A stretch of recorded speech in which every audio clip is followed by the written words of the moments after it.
Yo. What's good, y'all? We got food theory, the best food to win a food fight. So, hey, like it or sub, hit the bell if you're new.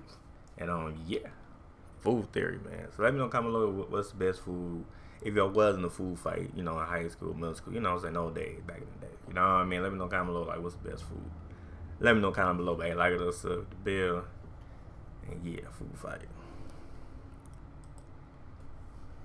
All right, everyone, listen up. Tom, your job is going to be tossing cookies like they're ninja stars. You mean my biscuits? Oh, stop being a British stereotype, man. It's Yeah, UK do call cookies biscuits. not working for you. Amy, you're going to be on tomato soup duty. I will burn them all. Okay. I feel like I should be concerned about that response, but I'm just going to pretend like I didn't hear it. Who throwing soup though? Especially if it's hot. Nah, you trying to kill somebody, man. Who throwing soup though? I mean, nah, ain't like we did have some food, and I ain't throw nothing though. But it was food fight in my time. Let me know comment below it was in y'all time. Let me know. Food fight do be crazy, but I ain't seen nobody throwing soup though. Like, especially if it's hot though. You trying to like you feel me, get them burns and shit. For plausible deniability. Santi, you sharpen those carrots to a deadly point. You got it. And Lee, whatever you're throwing, just make sure you have better aim Carrots. than a stormtrooper. You do realize that stormtroopers have excellent aim, and that the stereotype of them missing was an intentional misdirect, right? I know, Lee. I know. It was a joke. It was a joke. He's still talking, isn't he? I'm just saying, Matt, you should learn the lore. Okay, great. Everyone ready? Food fight! Mr. Patrick. Guys, a little help here? Guys? Nah, they love that's what happened. They leave right hanging. Hello, Internet. Welcome to Food Leave you Theory. right hanging. Our motto is always make lunch, not war. Actually, in this episode, we're going to be doing a little bit of both as we finally dive into one of the quintessential aspects of school culture, the food fight.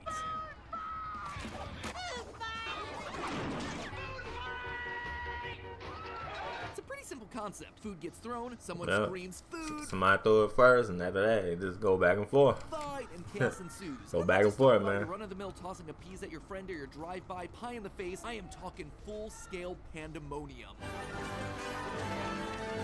Food and drink flying around, stained clothing, pudding stuck in your hair, all while the CEO of Tide counts their money in the corner. Food fights are one of the things that pop culture has convinced me happens in literally every American school. And yet, I've never seen one. I've never been around one. I don't know anyone who's ever experienced one. So clearly, either the movies have been lying to me, or my moment is still... I've been in one though. They had, you know, it was a little food fight. I've been in one I though. think the answer there is pretty obvious. My moment But- is coming. Which means that when it happens, and it will happen, I don't want to waste my chance. I need to come in prepared.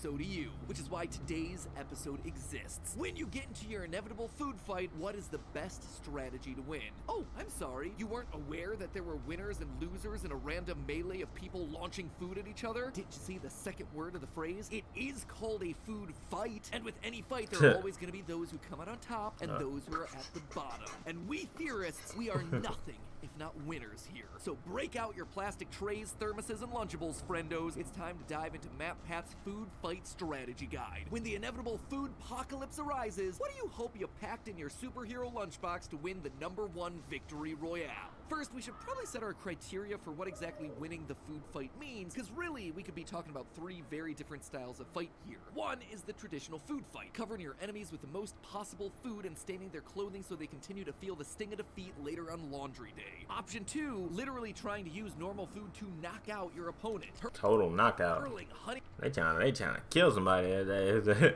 Number 2. crisps They and trying to heads until knock they all somebody's lie head on your off. feet. He who is still alive and breathing at the end wins the day. And of course, there's always option number 3, where you refine your food stuff into the ultimate killing machine. A scythe of celery, a beef bludgeon, a granola gun. This, my friends, is where your food is actually transformed into a weapon to fight with. Really brings new meaning to the phrase lamb shank. Anyway, since the last 2 options would likely land you at some sort of a criminal charge, we're gonna be sticking with our first route, getting your opponents as messy and stained as possible. And in true food fight fashion, our arena shall be a typical American school cafeteria, blaring fluorescent lights and all. According to the North American food equipment manufacturers, a cafeteria fit for 100 people would get us in the ballpark of 1,600 square feet, or a 40-foot by 40-foot room. So with our conditions all set, let's strategize, starting with our attack position. The first food's been flung, the powder keg's about to erupt. So where are we dropping, boys? Now, you might initially be thinking, Matt Pat, I'm not trying to win a food fight, I'm just trying to get out of there without ruining my new Jordans. And I feel ya. I wouldn't want to stain my recently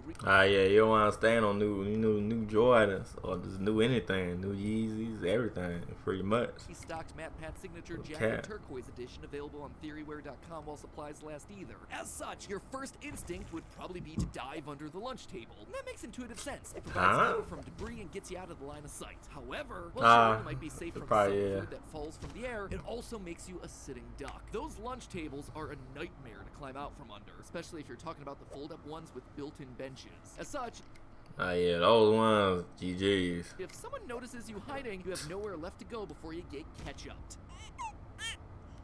Nope, if you're trying to get yourself out of the line of fryer, your saving grace on your lunch tray is, well, gonna be the lunch tray itself. It's perfect for blocking stray applesauce, funnel cakes, and all those water. Yeah, like a force. To get out of the food fight before it even begins, you need to empty your tray as fast as possible and quickly back up to the nearest wall. This will help protect your blind spot. That way you can start defending yourself from all the tater tots and subpar pizza that's whizzing past your face. Plus, as we're about to discuss, most food is not aerodynamic or stable enough to make it all the way across a typical cafeteria. As such, you being at the edge of the room is going to result in most attacks landing long before they ever get close to your kicks. I mean, have you ever even tried to throw a slice of bologna? I feel embarrassed for it, flopping around in the breeze. That thing is barely making it a few inches, let alone dozens of feet, leaving your feet nice and clean. That said, this is your once-in-a-lifetime food fight moment here. If you're not taking full advantage of the opportunity to fling some foodstuffs in the hopes of staying completely clean, you might technically win the battle, but you're losing in spirit. Which means that the best defense here is going to be a strong offense. And knowing that our victory conditions mandate food sticking on our opponent, staining their clothing, and not knocking them unconscious, anything that could bounce right off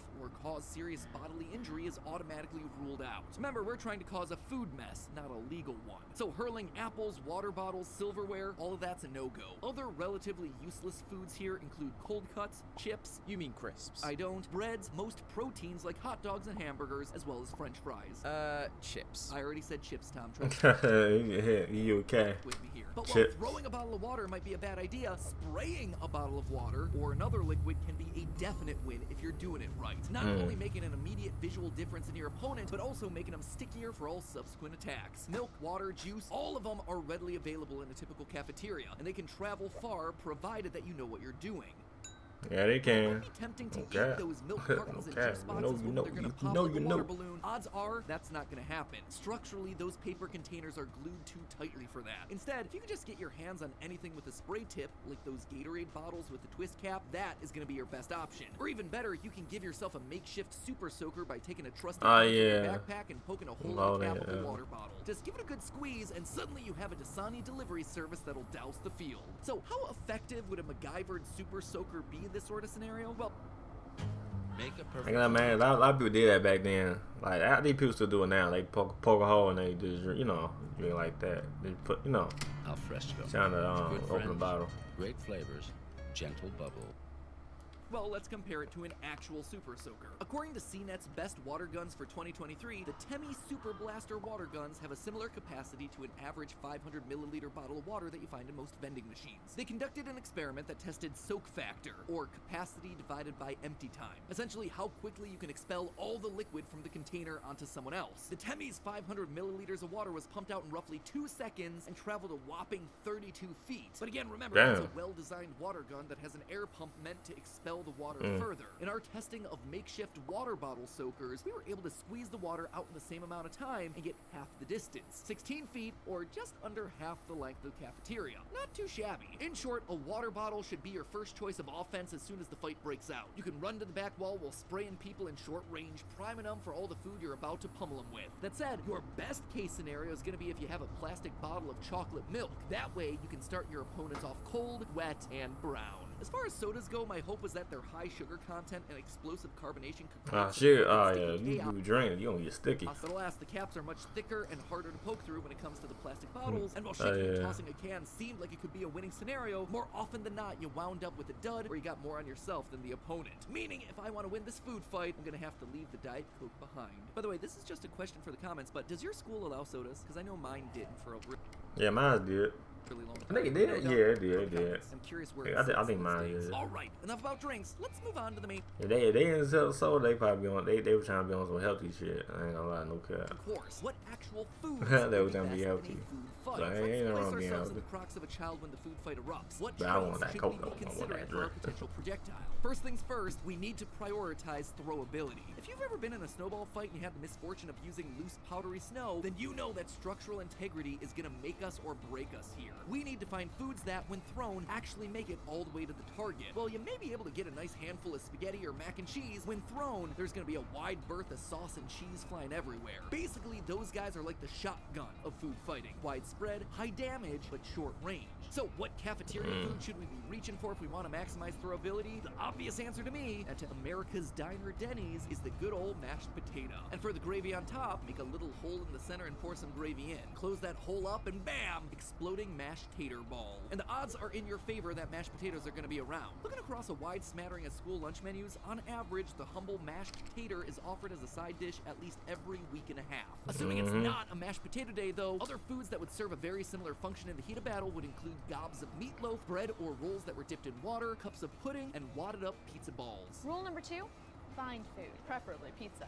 Pizza balls. Now, it's one thing to make a good splat with your food fighting, but if you want the damage to really set in, well, that's when you need to start focusing on the stains setting in. So what's going to provide us some launchability while also creating some of the most stubborn stains to get out? Well, at the top of the stubborn stain list is blood, not great, and poop, which isn't served in school cafeterias, I hope. But you know what notoriously awful stain can be easily found in the cafeteria? Ketchup. Oh yeah, that red paste that turns even the dry... Ah yeah, GG's. Ketchup. Meatloaf's edible will now make GG. your victory taste that much better. You see, ketchup is usually made out of 3 main ingredients, the first of which is tomato sauce. Now, tomato sauce is usually rich in tannins, a naturally occurring substance derived in the roots, fruit, bark, and wood of some foods like coffee, tea, or in this case, tomato. Historically, tannins have been used in the creation of dyes because of how well they bind to fabrics, so it's no wonder that ketchup stains are among some of the most stubborn. The other 2 ingredients in ketchup, vinegar and sugar, help the red dye set in deeper by weakening the fabric and leaving visible marks if not treated correctly. This 1-2 combo means that you're going to be needing more than a Tide-to-Go pen to get this one out. Don't waste it all on a squeeze. Instead, load that ketchup onto some chicken nuggets. Did